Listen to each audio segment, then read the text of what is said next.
Maybe 5-6 months ago, I meet Diaz in the elevator in Win Hotel. The Win in Hotel, Vegas. yeah.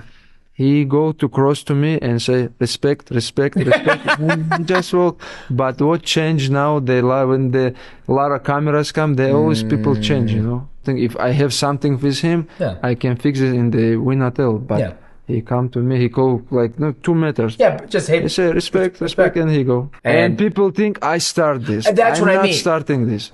And like security coming, and they want to send my team from the arena. I say, hey, it's not guys' fault, you know. They just see, they go cross and show them, fuck, what is this? And they say, sorry, you guys have to leave.